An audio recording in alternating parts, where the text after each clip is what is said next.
This was not yet friendship, but it was a beginning. The wolves that stayed near humans produced offspring who inherited calmer temperaments. Each generation grew slightly more accustomed to human presence.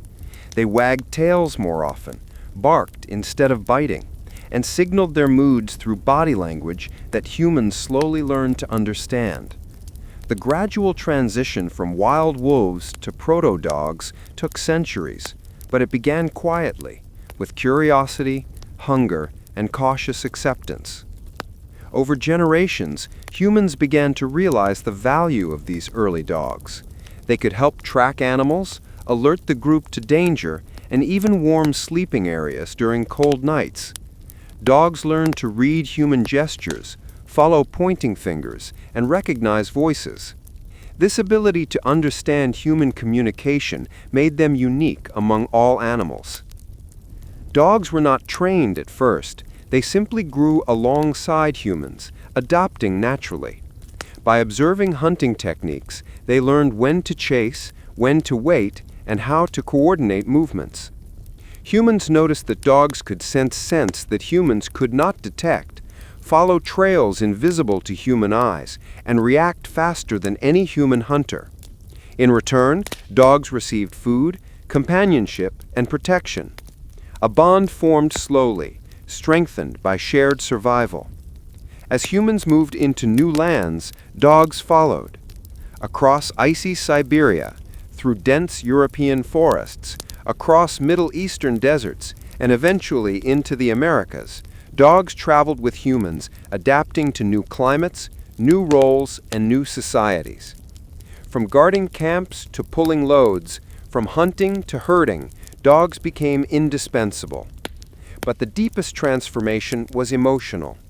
Humans began to see dogs not as tools, but as partners, beings capable of loyalty and affection. Dogs wagged tails when humans returned, curled beside them for warmth, and protected children with surprising tenderness. These actions shaped human understanding of companionship. As human societies developed farming, villages, and early cities, dogs evolved alongside them. In ancient Mesopotamia, dogs guarded granaries and livestock. In Egypt, they appeared in artwork and were sometimes buried with their owners. In India, dogs were associated with spiritual guardians and symbolic protectors. In ancient China, dogs helped with hunting and security. Each civilization refined the roles of dogs, shaping their physical traits and abilities. Larger dogs guarded property, while faster dogs hunted. Some dogs became companions in wealthy households. Others were working animals for farmers, shepherds, and nomads. The early diversity of dog roles created the foundation for breeds that would later emerge. Through thousands of years, the relationship deepened, shifting from survival-based partnership to emotional companionship.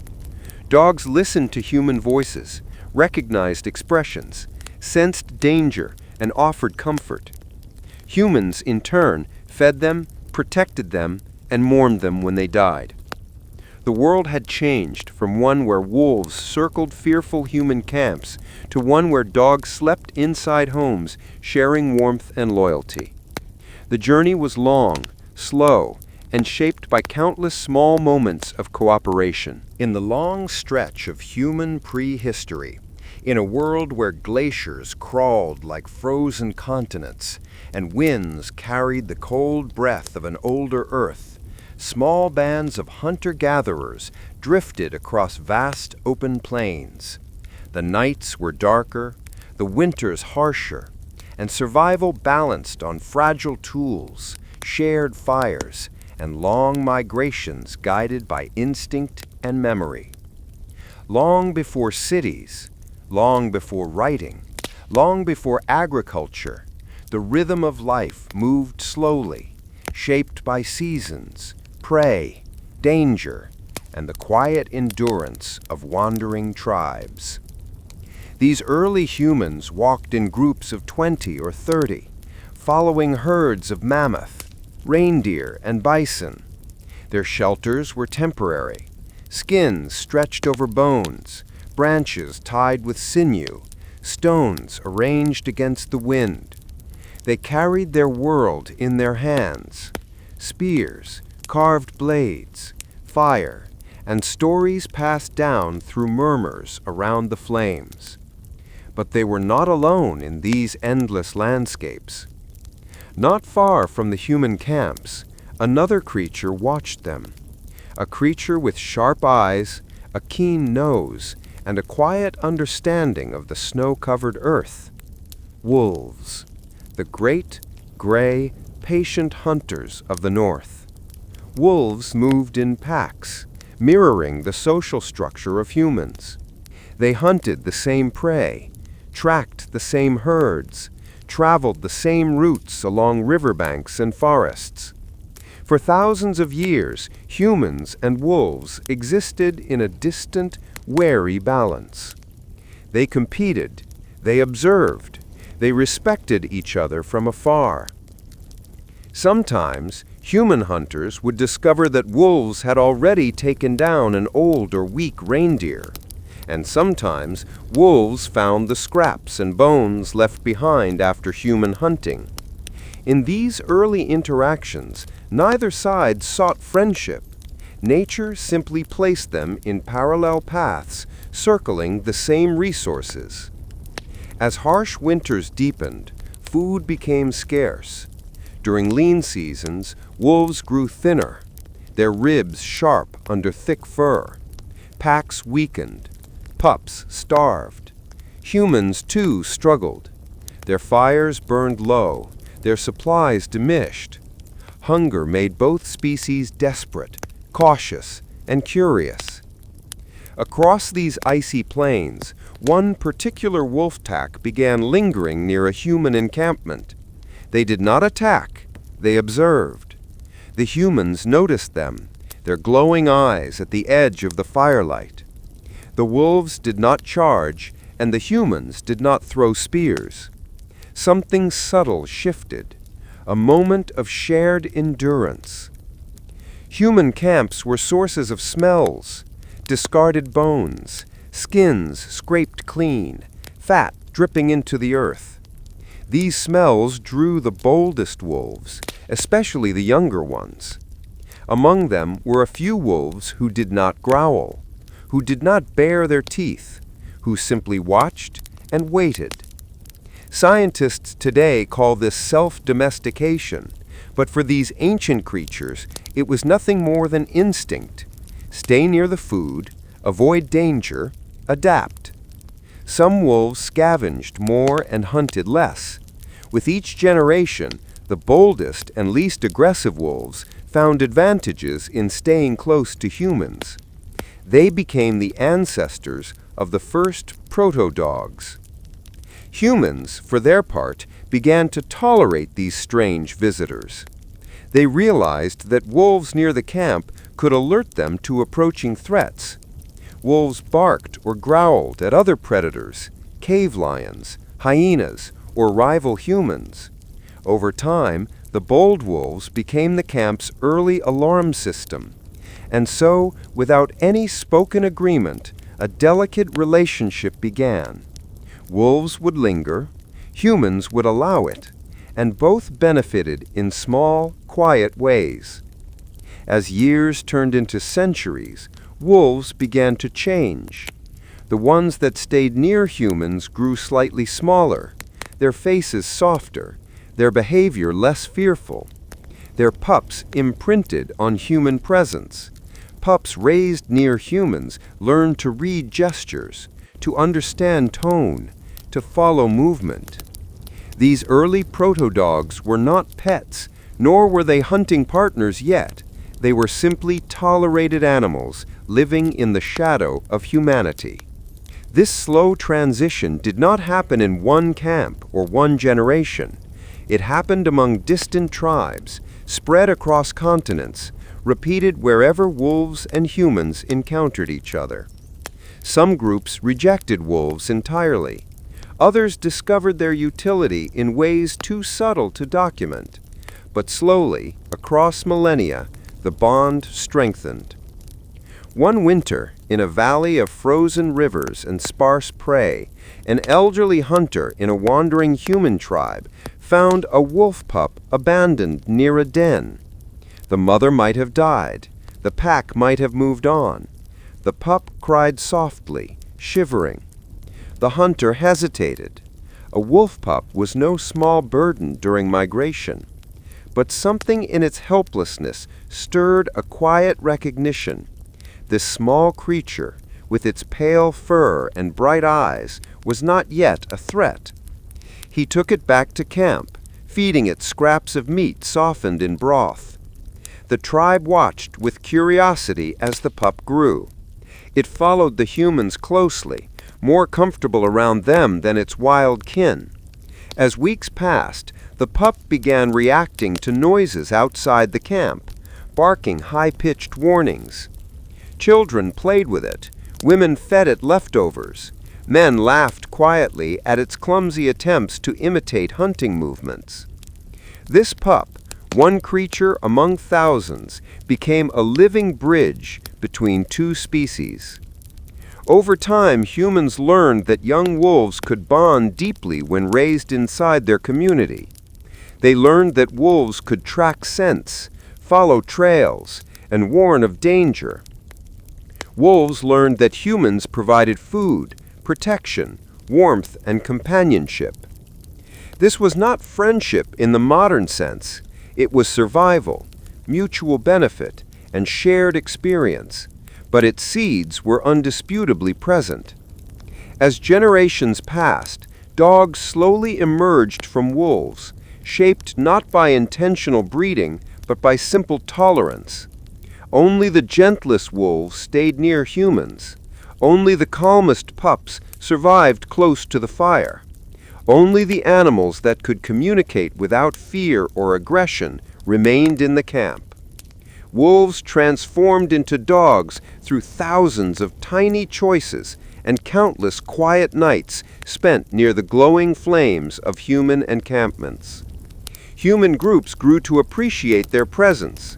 Dogs could alert camps, track game, chase prey, guard supplies, and reduce the risks of nighttime predators.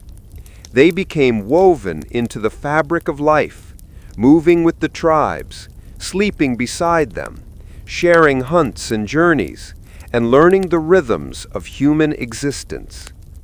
In this slow and ancient partnership, humans found more than a tool. They found a companion. And dogs, born from wolves, found a new pack, one made of an entirely different species. This was only the beginning of a relationship that would stretch across continents, cultures, and centuries. From icy valleys to warm grasslands, from early huts to future cities, the story of dog and human would continue to deepen layer by layer, shaped by time, necessity, and an unspoken understanding that neither species ever fully realized at the start. They were better together than apart. Thousands of years before written memory, before cities and roads, before bronze tools or measured calendars, the world was wide, cold, and quiet. The last ice age stretched across continents, and scattered groups of early humans moved slowly through forests, plains, and frozen valleys. They traveled in small bands. They carried fire. They lived in cycles of hunger, hope, and cold wind. And somewhere in this early world, long before the idea of domesticated animals existed, another creature moved parallel to them: wolves.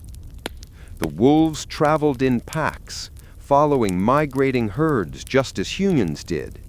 They shadowed the same routes, drinking from the same rivers, watching the same trails. In the harshness of this era, survival depended not on strength alone, but on awareness.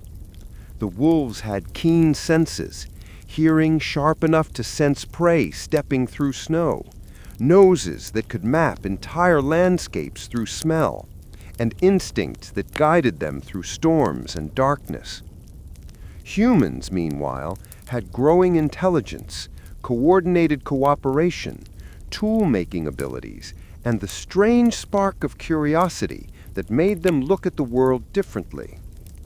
Neither species expected their paths to merge. At first, they simply coexisted.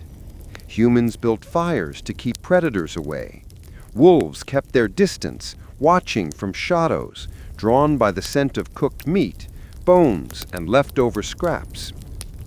These quiet moments, humans warming their hands by firelight, while wolves lingered in darkness, became the earliest seeds of a relationship that would eventually reshape the world. Night after night, wolves came closer, but only the curious, cautious, and less aggressive ones. The bold, dominant wolves stayed far away. They had no interest in humans, who they recognized as strange, dangerous beings. But the lower-ranking wolves, the ones pushed aside from kills, the hungry, the young, the curious, these wolves lingered. They waited for scraps humans left behind. They followed at safe distances. They observed. Humans observed too. They noticed that some wolves did not attack. They saw that wolves could sense danger long before humans could. The crack of a distant branch, the scent of a predator, or the approach of a large animal, wolves reacted instantly. Humans began to understand that wolves were not simply threats, but early warning systems. If wolves stood alert, something was approaching. If wolves rested quietly, the night was safer. This was not yet friendship, but it was the first thread of connection, survival by shared awareness. As seasons passed, humans slowly realized that wolves hovering around campgrounds made other predators stay away. Large cats, giant hyenas, and bears became more cautious when they smelled wolves. A camp visited by wolves was safer than one without them. The relationship remained fragile. Humans dropped bones and scraps on purpose sometimes. Wolves, emboldened, crept closer. But any wrong move, any growl too close, any human startled or threatened could shatter the fragile balance. Trust, if it existed at all, was microscopic, but it grew in tiny increments across generations. The wolves who tolerated humans survived. The ones who were aggressive were chased off or killed. Over hundreds of years, a quiet form of natural selection began, not by design, but by circumstance. Wolves who were less fearful, less aggressive, and more comfortable around humans reproduced among themselves. Their offspring inherited these temperaments. These wolves, over generations, became distinct from their wild counterparts. Their fur patterns shifted, their behavior softened, their curiosity increased. The first proto-dogs began to emerge not through breeding by humans, but through nature selecting for the animals who could live closest to humans without conflict. Humans did not yet see them as companions, but they saw usefulness. The wolves barked at threats. They alerted camps at night. They tracked smells through forests. And as humans hunted, wolves followed, learning the patterns of human movement. Eventually, the two species began hunting in parallel. Humans drove prey toward waiting wolves. Wolves pushed herds toward human traps.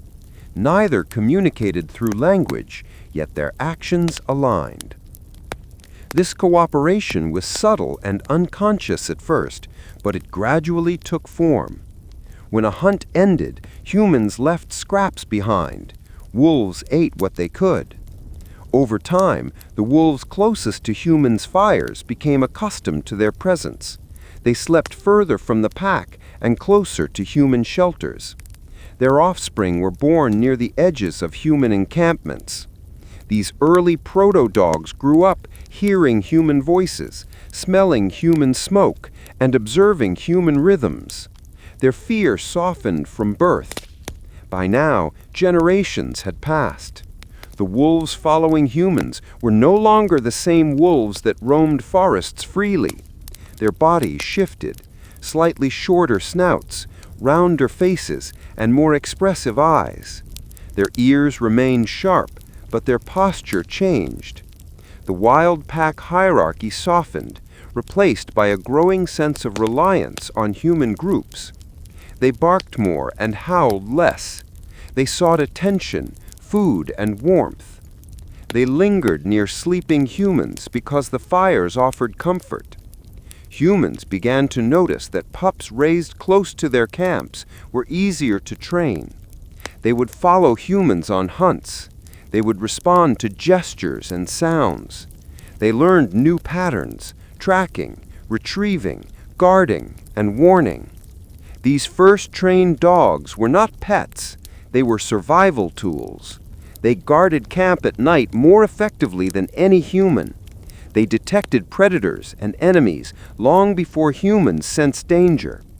They helped track wounded game during hunts. Slowly, respect began to form. Not affection yet, not the emotional companionship humans today associate with dogs, but respect. A recognition that these animals, once feared predators, were becoming essential allies. Their senses extended human abilities. Their loyalty, shaped by reliance, became part of the human world. The relationship deepened when one generation of humans intentionally raised wolf pups rather than waiting for wild ones to linger. They fed the pups from childhood. They taught them to sit, wait, follow, and stay. They rewarded obedience with food and gentleness. These domesticated pups grew into early dogs that were more bonded to humans than to wild packs. For the first time, humans began selecting which animals to keep.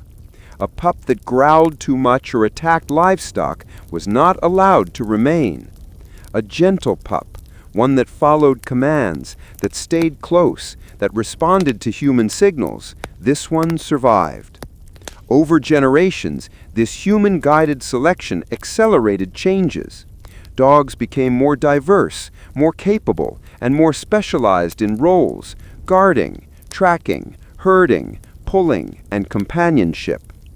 Yet this all happened slowly, quietly, across centuries and generations, in a world where no written records existed, and no one could foresee how profound the transformation would become. The simple exchange of food for safety had grown into a bond that reshaped not only the animals, but the humans themselves. Campfires, once surrounded by darkness, now had alert animals watching the edges. Hunters who once relied solely on their senses now had four-legged allies detecting faint scents and distant movements. Children who grew up around early dogs felt safer. Women gathering plants had dogs walking beside them, alert to danger. Entire communities, once vulnerable to nighttime predators, now slept guarded under the watch of loyal creatures who demanded little more than scraps and warmth.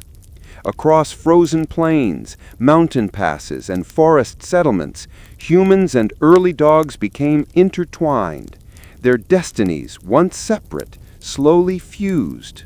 The first true partnership between species in human history had begun, not by force, not by plan, but by countless small moments of mutual convenience. It was never a sudden transformation. No single moment created the friendship. It was shaped by wind, hunger, fire, instincts, and time. It moved at a pace slow enough to be unnoticed by any individual living within it, yet powerful enough to change the course of evolution for both species. By the time the Ice Age began to warm, the story of how dogs eventually became our companions does not begin with any moment of sudden discovery or dramatic taming. Instead, it unfolds slowly across tens of thousands of years, through cold nights, shifting landscapes, and two species living side by side without understanding how their futures would become permanently linked. The tale stretches back into the late Pleistocene, a world colder, harsher, and emptier than the one we know. Vast sheets of ice covered regions of the north, while mammoths, woolly rhinoceroses, and giant deer moved across plains that no longer exist. Human groups wandered in small bands, their shelters made from bones, hides, or branches, and their survival depending on constant movement, tracking, and cooperation. Somewhere in that world, wolves lived parallel lives. They hunted in packs, communicated with subtle glances, movements, and sounds, and followed prey in long seasonal migrations. Humans and wolves shared the same territories, hunted the same animals, and fought against the same dangers. Yet, proximity alone did not create companionship. For countless ages, both species watched each other from a distance, neither trusting nor avoiding entirely, simply existing in parallel patterns that sometimes overlapped. The earliest phase of the relationship between humans and wolves likely began not with deliberate actions, but with mutual benefit arising from shared circumstances. When human hunters left behind scraps of meat, broken bones, or the remains of a large kill, wolves found opportunities. The wolves who dared to approach human camps, the boldest yet not the most aggressive, ate from these leftovers. These animals were not pets, not even partners, merely opportunists who discovered that human activity created pathways to food in hard winters. Humans, on the other hand, were aware of wolves long before companionship existed. They understood wolf behavior, learned to read their movements, and often observed them tracking prey. In some regions, humans followed wolves to locate herds, understanding that predators could reveal the location of animals far across the plains. But even then, there was no trust. Wolves were dangerous, unpredictable, and capable of stealing food or threatening people. The relationship rested on a precarious balance of caution, curiosity, and survival. Over thousands of years, this balance slowly shifted. As the climate changed and large prey animals grew scarcer, both humans and wolves adapted their strategies. Human camps became more stable, fire more constant, and leftover food more plentiful. Wolves that tolerated human presence gained advantages: less energy spent hunting, fewer risks, and a more predictable food source. Gradually, a subset of wolves, those less fearful, less aggressive, and more tolerant of humans, began to linger longer around campsites. Their pups, exposed to human smells and sounds from birth, grew up less alarmed by human presence. Humans, too, began noticing differences among wolves. Some wolves remained threatening and were driven off. Others stayed at the edges of camps, lying near the shadows beyond the firelight, their eyes reflecting orange in the darkness. The humans did not think, at first, of taming. They merely accepted the presence of these quieter wolves, realizing that they reduced scavenger pressure and sometimes growled warning at approaching predators. This was the earliest form of cooperation, unspoken, unplanned, and barely acknowledged by either side. The wolves benefited first, but humans soon gained small advantages as well. A wolf's ears and nose could sense danger long before a human could. The faint, soft growl that echoed in the night might warn a sleeping group of something they would not otherwise notice: a lurking cave lion, a bear moving toward the camp, or rival humans passing nearby. The pups of these semi-tolerant wolves played near the edges of the camp, learning the long winter that settled across the ancient steppe thousands of years ago did not announce itself with violence. It arrived slowly, like a curtain lowering across the sky. dimming the light bit by bit until the land felt suspended in a quiet that stretched from horizon to horizon. Amid this endless cold, small human clans moved carefully, conserving energy, following herds, gathering whatever could be found beneath thin layers of frost. Their fires, flickering in crude stone pits, were both warmth and hope, tiny beacons against the silence of the world. But just beyond the fire's glow, another presence lingered. Shapes moved between sparse trees and rocky outcroppings, shadows slipping across snow-crusted ground. These were not wolves in the dramatic, snarling sense. No sudden attacks, no howls that pierced the night. They were watchers, silent and observant. They kept their distance, their eyes studying the two-legged creatures who stayed together, who made fire, who carried food. For countless generations, wolves and humans shared the same landscape without sharing trust. Humans feared the wolf's sharp teeth, its speed, its hunger. Wolves feared the human spear, the sudden shouts, the hard stone blades. Yet survival forced their paths to cross again and again. When the cold deepened, prey became scarce for both species. Hunger softened caution. The wolves closest to starvation dared to approach human camps, not boldly, but in quiet arcs, as if circling a mystery they could not yet solve. At first, these wolves approached only after the humans had withdrawn deeper into their shelters. They scavenged scraps of bones left from hunts, licked the fat-soaked dirt where humans dumped the remnants of their meals.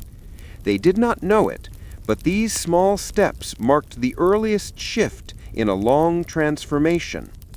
The humans, still wary, tolerated their presence because the wolves did not attack. They merely watched, waited, fed on waste, and vanished into the snow. The wolves who lingered closest were not the strongest. The strongest wolves hunted independently, roamed freely, defended territories, and avoided the strange fires the humans tended. The ones who stayed near humans were the smaller, calmer, less aggressive individuals, wolves that would not survive harsh winters on strength alone. By tolerating humans, they found a different way to endure. This was the earliest quiet thread that would eventually weave humans and wolves into a shared destiny. Over time, humans noticed patterns. The wolves near camp were skittish, but predictable. They no longer ran when people walked nearby. They accepted scraps thrown to them, though cautiously, as if unsure whether this exchange was blessing or ambush. They followed migrating groups at a distance, slipping from hill to hill like gray shadows.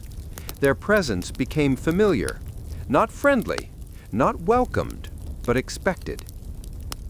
Then the winter shifted into a broader, more demanding cycle. Storms thickened.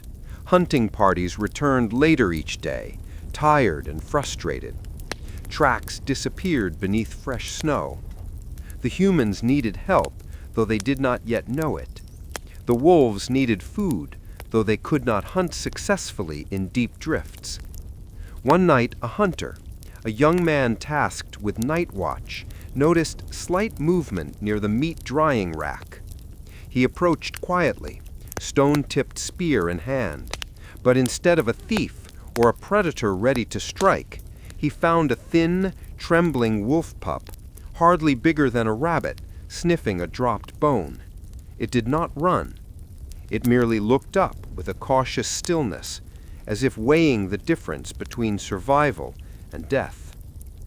The hunter could have ended the creature's life easily, but hunger had blurred the sharp edges of fear. He simply nudged the bone toward the pup and stepped back. The pup dragged the bone into the shadows and disappeared.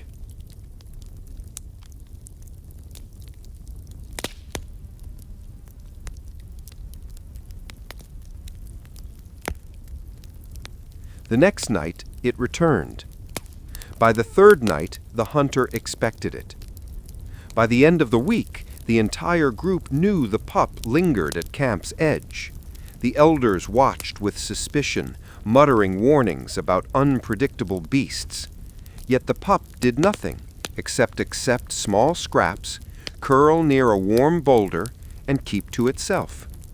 It barked once at a lurking predator, and though the bark was thin and uncertain, it startled the intruder enough to give the camp time to react.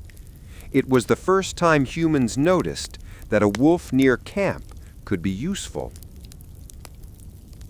During the months that followed, more pups wandered close, some abandoned, some curious, some desperate. They were not adopted in any deliberate sense. Humans simply fed the ones bold enough to stay. Over weeks and seasons, these pups grew accustomed to human presence. They no longer slunk away when children approached. They no longer bared teeth at every movement. Their loyalty was not emotional, but practical. Staying close to humans increased their likelihood of survival. Humans, slowly recognizing patterns, began leaving scraps intentionally. Certain pups responded more readily, showing signs of trust. Their bodies grew lean but strong. They barked when strangers approached. They followed hunters short distances. They began sleeping nearer the fire, though never entirely indoors. The boundary between wild wolf and human companion had softened. Generations passed. The wolves that gravitated toward humans were not the fierce, dominant hunters of legend. They were the gentler ones, the observant ones, the ones whose fear bent into curiosity rather than aggression. Nature began selecting for traits humans unknowingly encouraged: calmness, tolerance, eagerness, attentiveness. Some pups started approaching children directly, nudging hands for bits of dried meat. Others followed hunters to the forest's edge and returned when they did. A few even alerted the group when larger predators prowled. These early wolves were not dogs yet. They were something in between, creatures shaped by accident, hunger, and slowly deepening cooperation. As centuries turned, the relationship evolved further. Humans began choosing which pups to feed, which to keep close, which to let wander. The wolves that stayed became distinct from their wild relatives. Their ears tilted differently. Their tails curled slightly. Their expressions softened. They understood human gestures, points, calls, warnings. They learned to interpret faces and tones. These animals were no longer merely scavengers at the camp's edge. They were becoming partners. Partnership expanded into companionship long before humans understood the full depth of the shift. A wolf that once followed hunters now walked beside them. Another slept near the entrance of a shelter, its body curled protectively.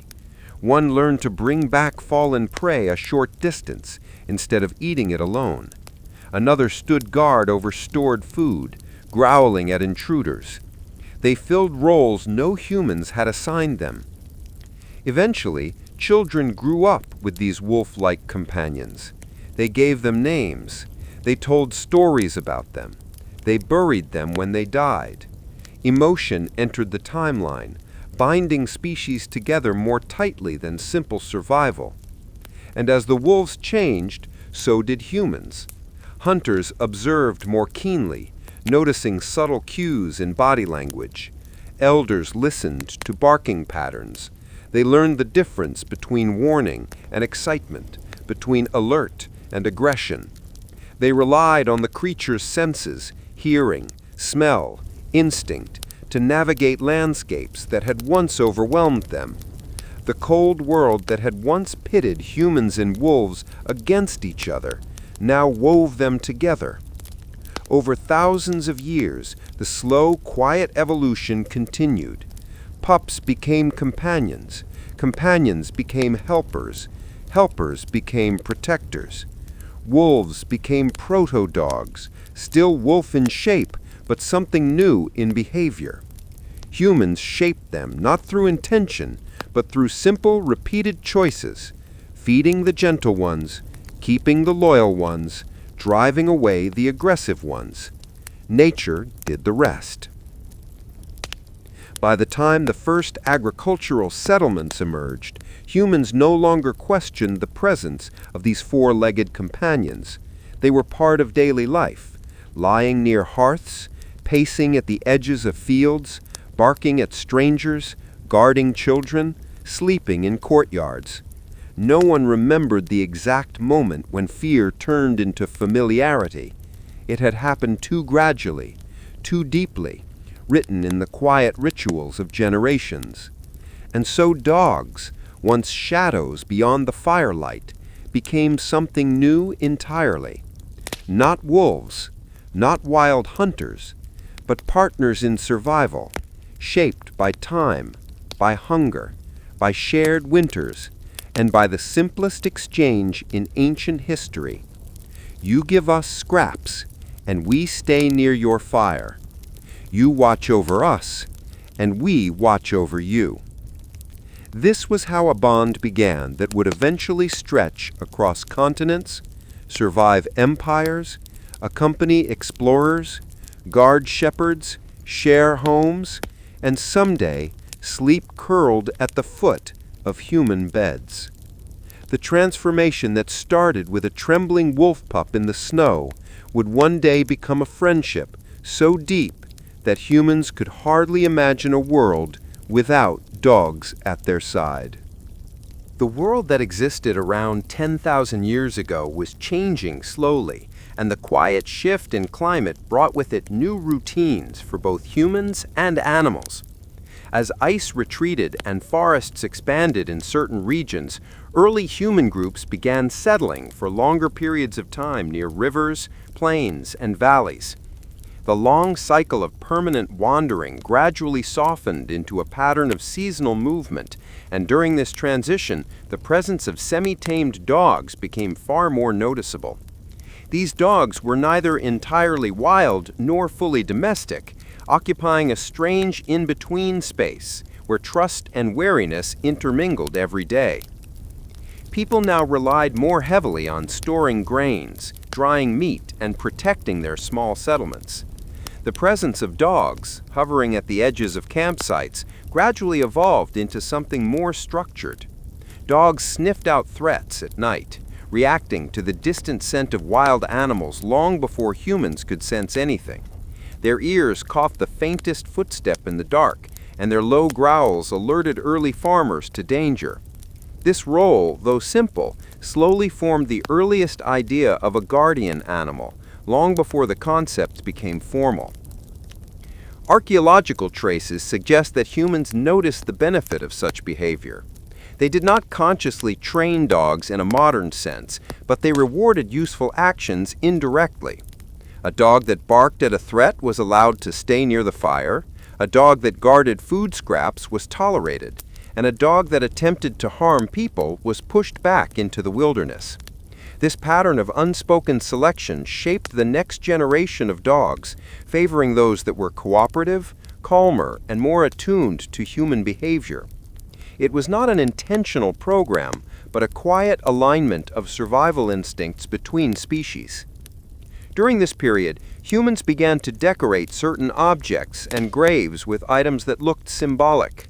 In a few rare sites, the burial of a dog beside a human indicates that emotional attachment was slowly developing. This was not yet the pets of modern homes. It was something older, more primal, and grounded in survival. Still, the presence of a buried dog hints that certain individuals recognized the value and companionship offered by these animals beyond mere utility. As the climate stabilized, new plants grew in abundance, supporting larger groups of humans. Families built simple huts using wood and clay, forming the earliest permanent settlements. With settlements came garbage, and with garbage came animals that fed upon refuse. Dogs, with their sensitive noses and adaptability, found these areas ideal territories. They hovered around middens, sleeping close to walls when the night grew cold, and learning the rhythms of human life.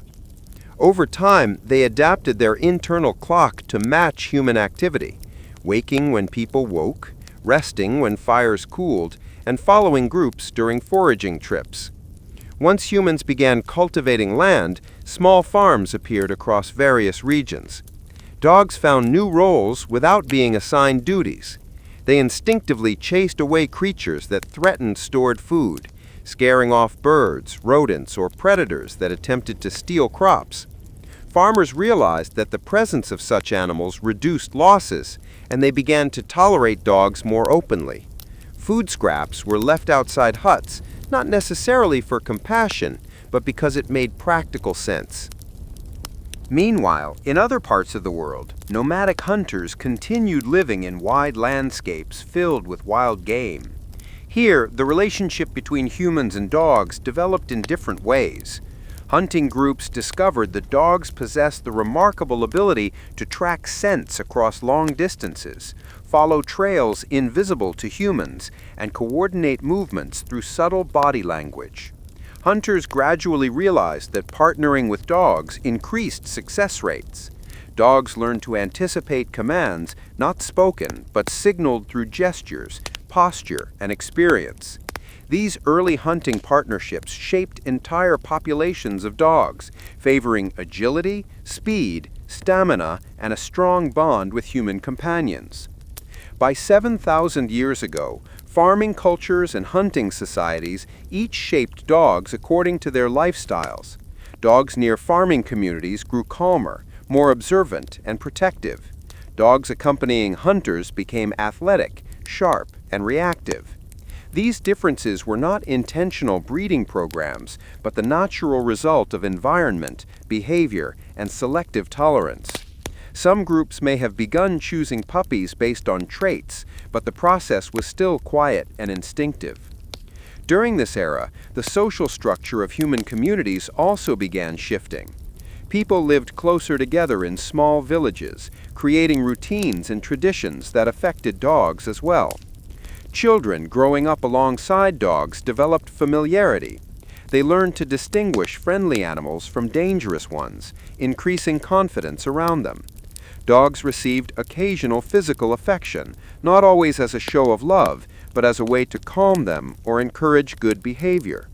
This physical closeness created another layer of connection that future generations would strengthen.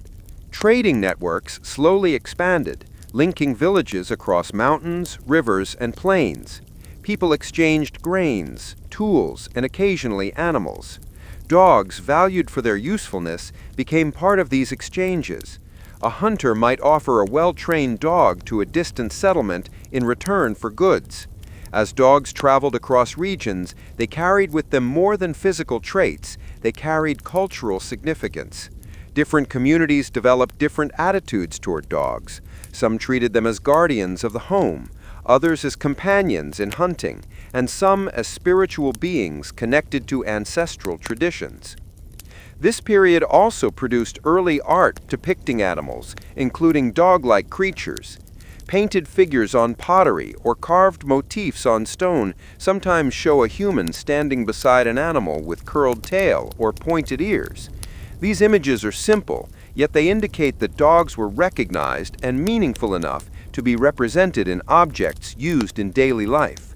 Art, even in its earliest form, suggests familiarity and importance. As human settlements expanded, conflicts with wild predators became more frequent.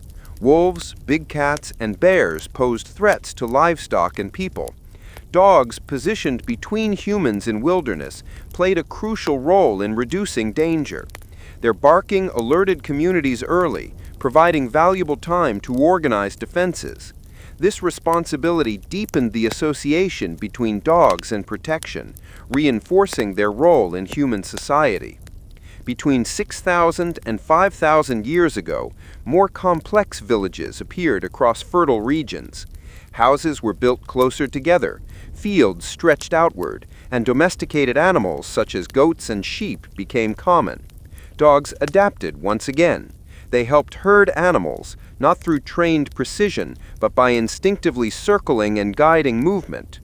Humans observed these behaviors and began relying on them, gradually developing early herding roles. Even without spoken commands, humans learned to gesture, whistle, or use body cues that certain intelligent dogs readily interpreted. These early herding dogs became indispensable to pastoral communities.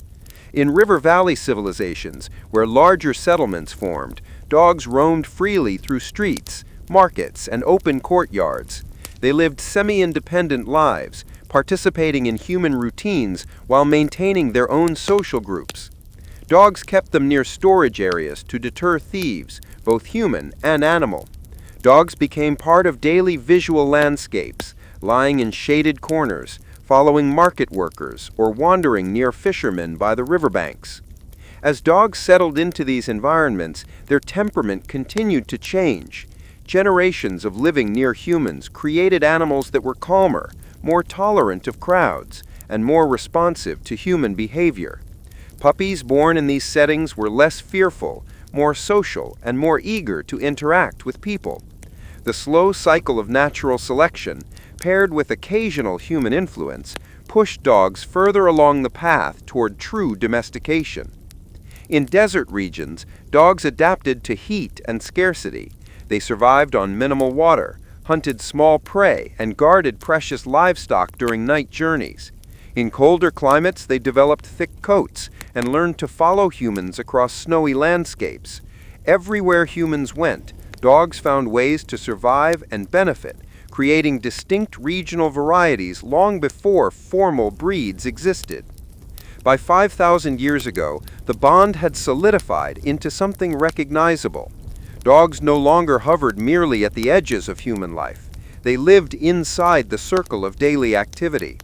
Humans relied on them for protection, hunting, companionship, and practical assistance. Dogs relied on humans for food, shelter, safety, and social interaction. The early partnership had become mutual, stable, and deeply rooted. Though neither species understood the full significance, something irreversible had already taken shape. The ancient wolves that once stalked the shadows had transformed into a new kind of animal, one that could read human eyes, understand human gestures, and live in human homes. This transformation, built upon thousands of small interactions, marked one of the most important relationships in the history of the world. The story of how early humans and ancient wolves drifted toward each other continues in the quiet rhythm of prehistory, where nothing moves fast except the wind that drags over snow and grass. After the first timid encounters between wandering wolves and hungry human camps, a long season passed in silence, with neither side yet understanding the other. The wolves watched from the tree line, eyes glowing at dusk, observing how humans gathered wood, tended fires, scraped skins, and cooked meat slowly on stones heated in coals. Humans, equally cautious, became accustomed to glimpses of gray shapes in the distance, accepting them as part of the night's surrounding darkness rather than immediate danger. This fragile tolerance grew gradually, not through dramatic bonding, but through repeated patterns of behavior. When a winter was harsh, carcasses left behind by large predators became fewer, and wolves lingered closer to the warmth of the human fire. Humans, thin and exhausted, paid little attention as long as the wolves kept their distance. Sparked bones and sinew scraps tossed aside became silent invitations. The wolves learned that humans were predictable, a rare quality in the wild. Over many moons, these patterns formed the earliest threads of a relationship. Some wolves, born curious or less fearful, approached closer than the rest. These young wolves discovered that picking through discarded bones near human camps came with little risk as long as they did not bare teeth or approach too boldly. Their siblings who approached too aggressively were chased away with sticks or shouts, teaching the pack that gentler behavior was more successful. This slow shaping of temperament was not intentional breeding, but natural selection driven by proximity to humans. Those wolves that tolerated humans survived winter more easily. Those that snarled or lunged stayed hungry and eventually disappeared into the deep forest, leaving behind calmer descendants. Over generations, this produced a subtle shift in the wolf population that lingered around human settlements. They were still wolves, but something had begun to tilt in their nature, something softer, something patient. They learned to wait instead of attack. Long before these early wolves would resemble anything like dogs, they began performing small services that were not requested by humans, but simply happened as part of the arrangement. When wolves circled at night, their howls or growls alerted human camps, creating a primitive form of alarm system. Humans noticed that the wolves growled when strange animals approached. Although humans did not reward the wolves intentionally, they felt a small reassurance in the wolves' presence. A human child sleeping by the embers of the fire might hear low rumbling from the darkness and feel safer knowing that the familiar shapes still kept watch. This early cooperation formed without spoken agreement, shaped only by need and survival. The story of how dogs became our best friends does not begin with loyalty, companionship, or the familiar wagging of tails. Instead, it begins in a world far colder than ours, a world that stretched across the late Pleistocene like an endless landscape of snow, ice, wind, and silence. This was a world of long winters, migrating herds, scattered camps, and the fragile balance of survival. Humans were not yet farmers, nor were wolves yet dogs. Both species walked parallel paths, shaped by the same climate, the same scarcity, and the same need to adapt. The slow merging of these paths would take millennia. Nothing about this transformation was quick. It was a gradual, barely noticeable shift, unfolding across generations of people and packs who lived without knowledge of the future they were creating. The earliest humans who crossed the Eurasian plains did not see wolves as potential companions. They saw them as competitors, watchers, and sometimes as threats. Wolves were skilled hunters, moving in coordinated packs. They followed herds, tracked scents, and survived brutal winters. Humans recognized these patterns, learned from them, and occasionally clashed with them. Yet wolves also scavenged the remains left by human hunters. Where humans struck down a reindeer or bison, wolves arrived shortly after. The scattered bones and scraps left behind were enough to draw wolves again and again. Perhaps the first connection between the species occurred accidentally, without intention. A wolf, lean and curious, lingered near a human camp. It stayed just close enough to sense warmth and smell food, but far enough to flee at the slightest movement. The humans might have thrown stones or shouted, but not all wolves reacted the same way. Some retreated, others hesitated, a few stayed. Over generations, the wolves that lingered were not the fiercest nor the most aggressive. They were the least fearful, the most patient, the most willing to observe. These wolves passed their traits down. Slowly, cautiously, their descendants edged closer to the flickering firelight. Meanwhile, humans began to notice patterns. Some wolves kept a distance but growled when unfamiliar animals approached. Some lingered outside the ring of firelight, pacing, watching, alerting the camp unintentionally. Even without domestication, their presence altered the night. Predators became hesitant. Strange noises were noticed sooner. The humans did not call these wolves guardians, but the effect was nearly the same. In one camp, perhaps during a harsh winter, a human tossed a bone toward a wolf lingering at the edge of the shadows. It may have been a gesture of annoyance, or an attempt to distract, or even generosity from someone who sensed the animal's hunger. The wolf, tense and uncertain, crept forward, took the bone, and retreated. This exchange did not form a bond, but it created a moment. Moments repeated, patterns solidified. The earliest interactions were not partnerships, but negotiations around survival. As centuries passed, these wolves developed physical differences. Their snouts softened. Their ears drooped slightly. Their coats varied.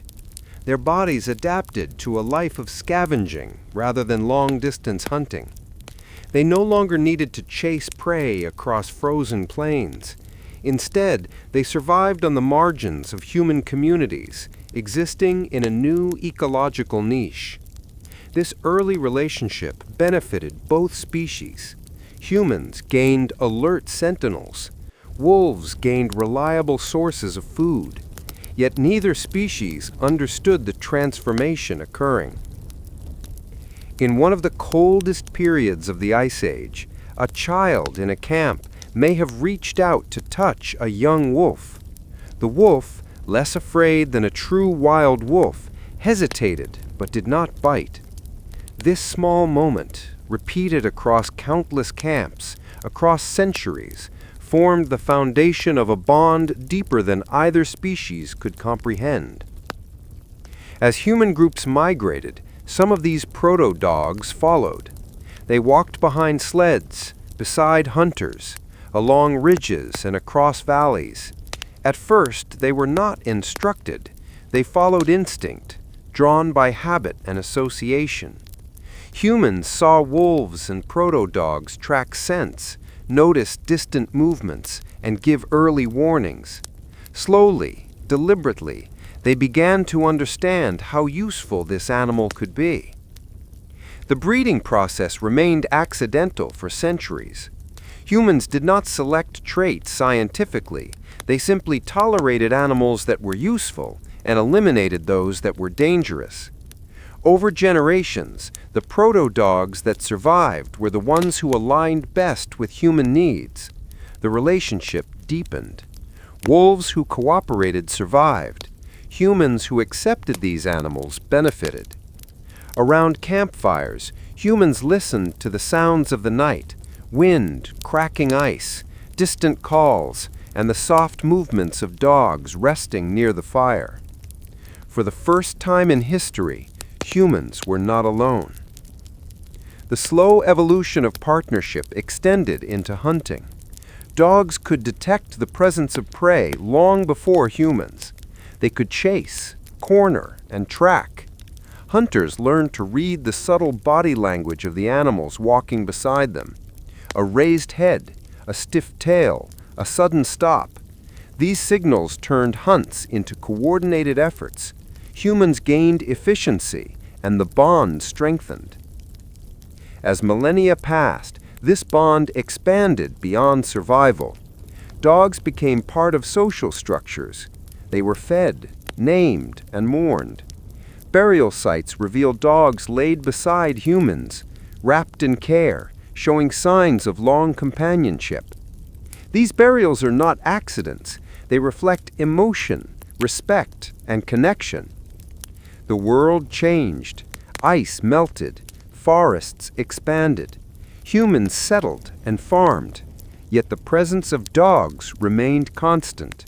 On the edges of fields, beside herders, at the entrances of homes, dogs stood as guardians and companions.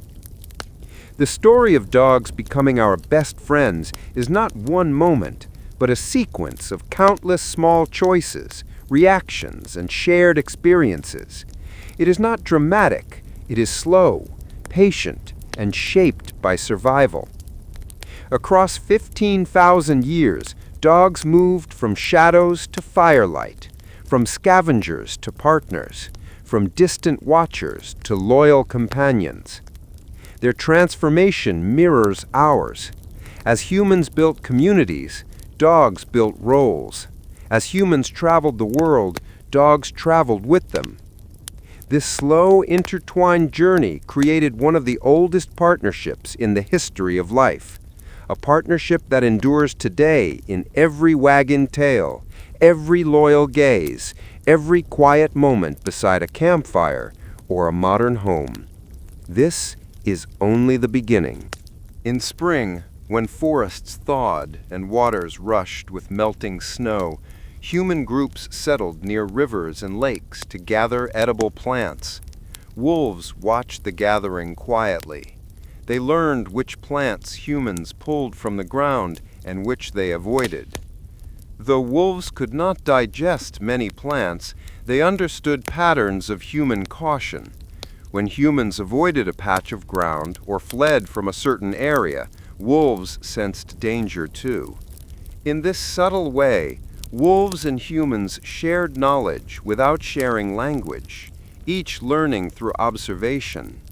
These rhythms shaped the earliest foundations of a companionship based not on affection, but mutual advantage. Generations passed like wind over open land. Human children grew up seeing wolves linger at the edges of camps. They pointed, laughed, threw sticks, and sometimes tossed scraps. Wolves raised near human territory became accustomed to the sound of human voices. They learned not to run immediately when footsteps approached. They learned that lifting ears and tilting their heads made humans less likely to throw stones. Their posture changed. Their instincts bent gradually away from flight and toward curiosity. The human world began to influence their evolution, though no human yet imagined the possibility of partnership. Eventually, a few wolf pups found themselves orphaned or separated from their packs. These pups wandered near human camps, crying softly in the cold dawn. Human children, curious and unafraid, sometimes coaxed these pups closer, offering small pieces of cooked meat. Some adults allowed it, others tolerated it. The pups learned quickly that staying close to humans meant warmth, food, and safety. Humans learned that pups were easier to manage and less threatening. These early pups, raised in human camps, became the first generation of wolves whose lives were intertwined with humans from youth. Their bodies grew differently because they lived on scraps rather than wild hunts. Their behavior shifted. Their eyes grew softer. Their ears and tails signaled differently as they adapted to living among humans. These early camp wolves followed humans from one settlement to another, sleeping at the edge of firelight, waking when humans stirred, resting when humans rested. They still looked like wolves, but they no longer behaved exactly like their wild cousins. They barked occasionally instead of howling continually. They begged for food with soft whining. They played with human children.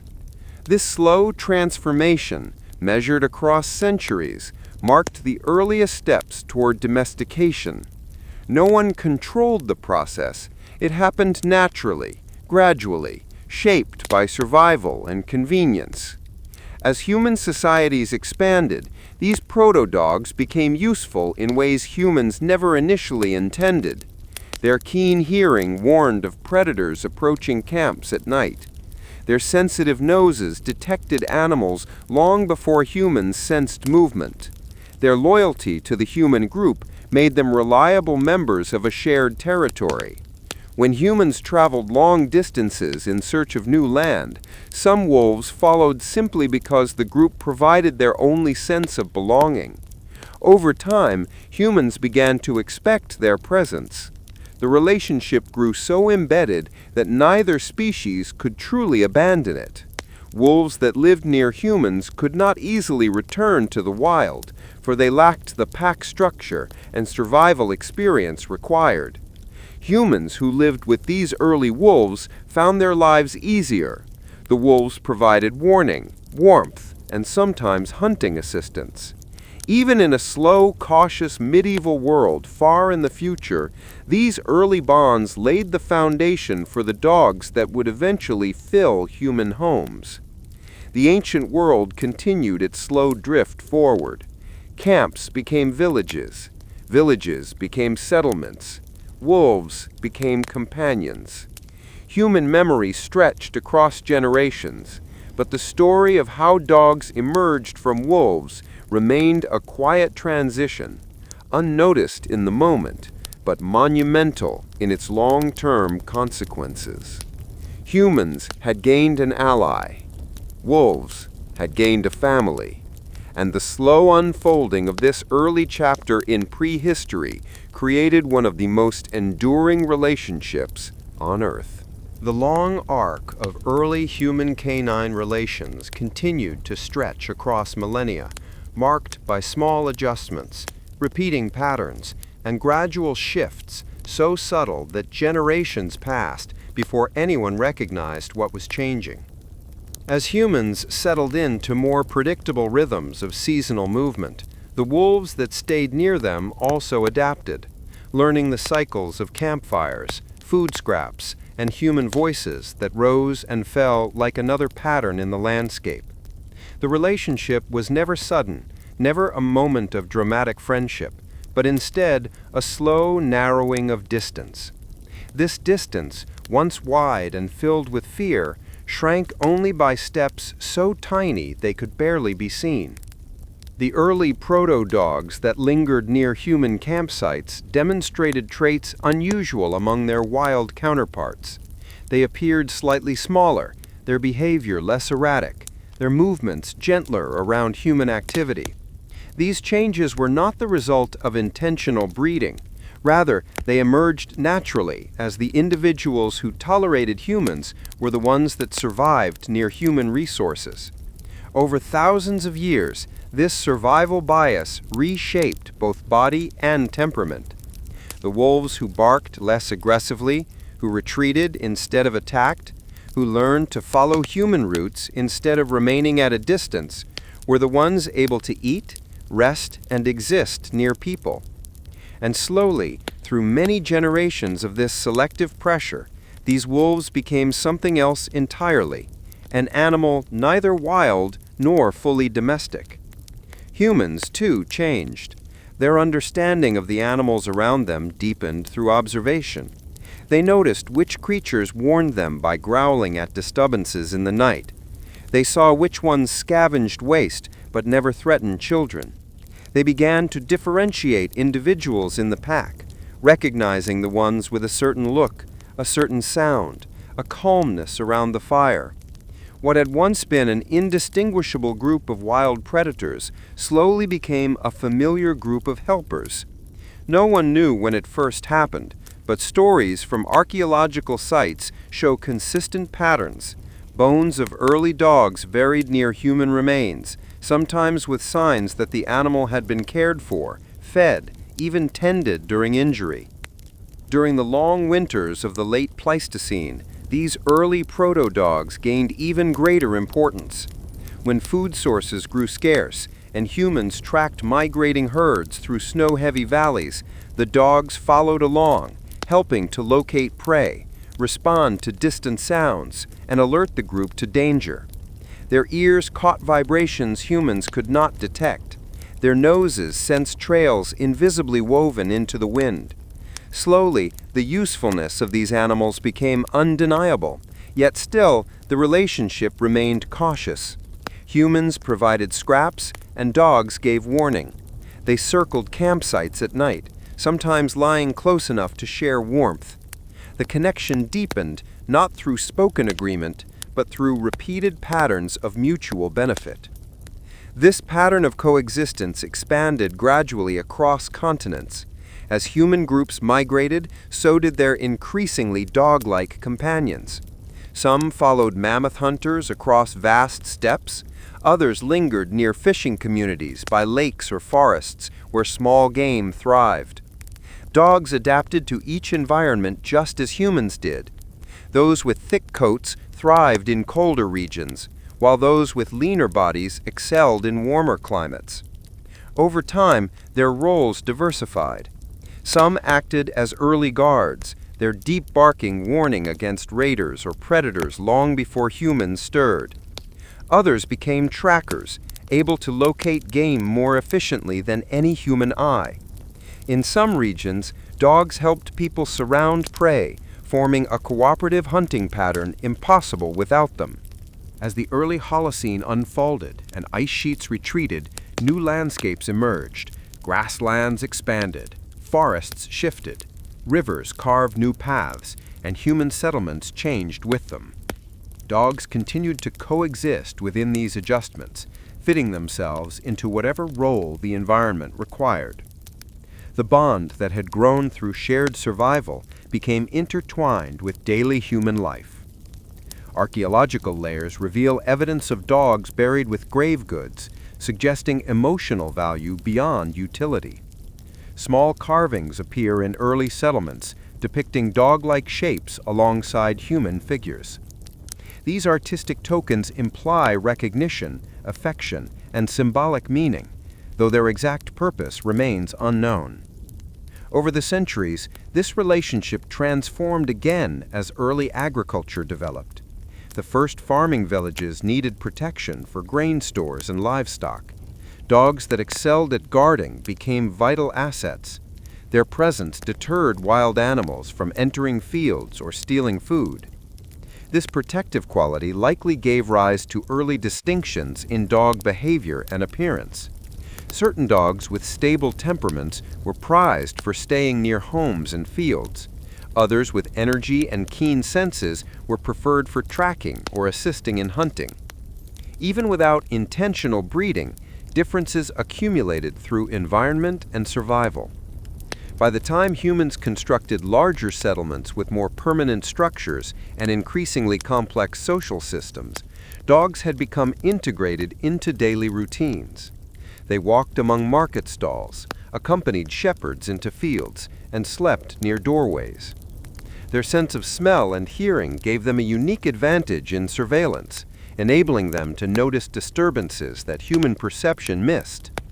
Children grew up recognizing dogs the same way they recognized village elders, and families likely shared stories of courageous dogs that saved livestock or alerted the community to danger.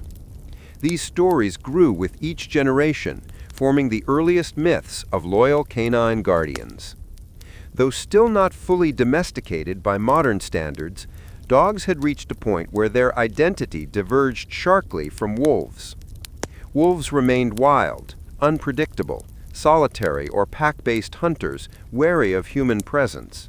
Dogs, on the other hand, were comfortable among people, adapting to their language, gestures, and patterns of movement. They learned to interpret tone, understand pointing, and read expressions, a skill unmatched among other domestic animals. Humans, in turn, learned to interpret the posture, gaze, and bark of dogs. A mutual comprehension developed, deeply rooted yet subtle, built through centuries of cohabitation. As ancient civilizations rose, Mesopotamia, Egypt, the Indus Valley, dogs took on new symbolic and practical roles. They became companions for hunters, protectors of granaries, and icons in mythology. Temples depicted dog-shaped figures, sometimes associated with guardianship or the transition between life and death. Egyptians revered specific breeds for their roles in hunting waterfowl or guarding estates. Mesopotamians carved amulets shaped like dogs to offer protection.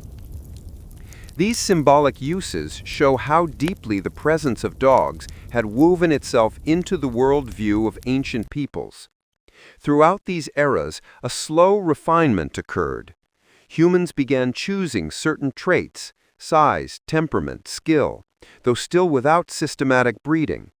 Communities simply kept the dogs that served them best. These choices, repeated generation after generation, shaped early lines of dogs distinct in their purpose. Herding dogs emerged in pastoral societies, while more agile dogs developed in hunting cultures. The relationship was no longer merely survival-based. It had become cooperative and behavioral, where the dogs acted as extensions of human intention. The rise of larger states and empires introduced new complexities. Military leaders employed dogs as sentries, scouts, and occasionally even combat companions. Workers used dogs to haul loads on small sleds or carts in certain regions. Hunters developed specialized dogs for different types of prey, from birds to boar. The bond between humans and dogs became more structured and even ritualized in some societies. In others, dogs maintained a semi-wild existence, hovering between scavenger and companion. but throughout all regions and centuries, the core, slow rhythm of the human-dog story remained unchanged. A gradual refining of trust built on shared environments, shared needs, and shared perception of danger. Dogs remained uniquely capable of integrating themselves into human emotional landscapes. Their sensitivity to voice, posture, and mood made them invaluable in ways humans themselves did not fully understand. This intuitive communication set dogs apart from all other animals in the human world. As ancient civilizations rose, Mesopotamia, Egypt, the Indus Valley, dogs took on new symbolic and practical roles. They became companions for hunters, protectors of granaries, and icons in mythology. Temples depicted dog-shaped figures, sometimes associated with guardianship or the transition between life and death. Egyptians revered specific breeds for their roles in hunting waterfowl or guarding estates. Mesopotamians carved amulets shaped like dogs to offer protection. These symbolic uses show how deeply the presence of dogs had woven itself into the worldview of ancient peoples. Throughout these eras, a slow refinement occurred. Humans began choosing certain traits, size, temperament, skill, though still without systematic breeding. Communities simply kept the dogs that served them best. These choices, repeated generation after generation, shaped early lines of dogs distinct in their purpose. Herding dogs emerged in pastoral societies, while more agile dogs developed in hunting cultures. The relationship was no longer merely survival-based. It had become cooperative and behavioral, where the dogs acted as extensions of human intention. The rise of larger states and empires introduced new complexities. Military leaders employed dogs as sentries, scouts, and occasionally even combat companions. Workers used dogs to haul loads on small sleds or carts in certain regions. Hunters developed specialized dogs for different types of prey, from birds to boar. The bond between humans and dogs became more structured and even ritualized in some societies. In others, dogs maintained a semi-wild existence, hovering between scavenger and companion. But throughout all regions and centuries, the core, slow rhythm of the human-dog story remained unchanged. A gradual refining of trust built on shared environments, shared needs, and shared perception of danger. Dogs remained uniquely capable of integrating themselves into human emotional landscapes. Their sensitivity to voice, posture, and mood made them invaluable in ways humans themselves did not fully understand. This intuitive communication set dogs apart from all other animals in the human world. As ancient civilizations rose, Mesopotamia, Egypt, the Indus Valley, dogs took on new symbolic and practical roles. They became companions for hunters, protectors of granaries, and icons in mythology.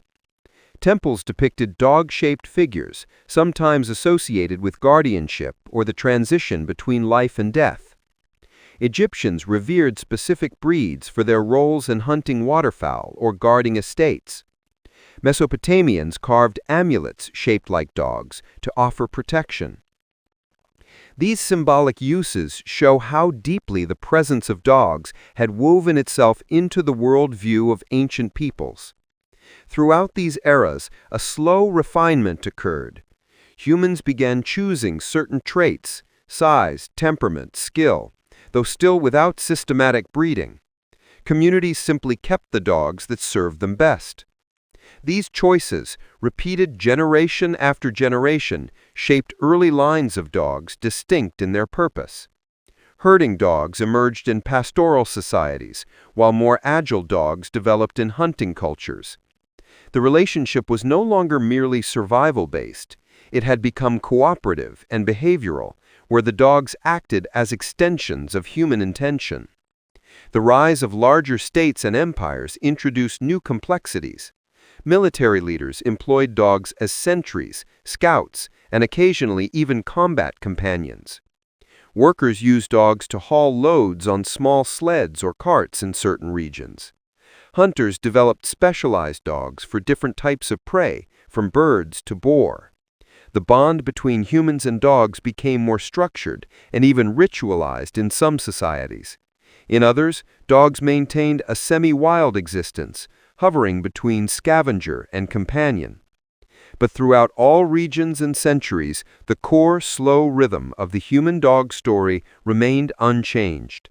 A gradual refining of trust built on shared environments, shared needs, and shared perception of danger. Dogs remained uniquely capable of integrating themselves into human emotional landscapes. Their sensitivity to voice, posture, and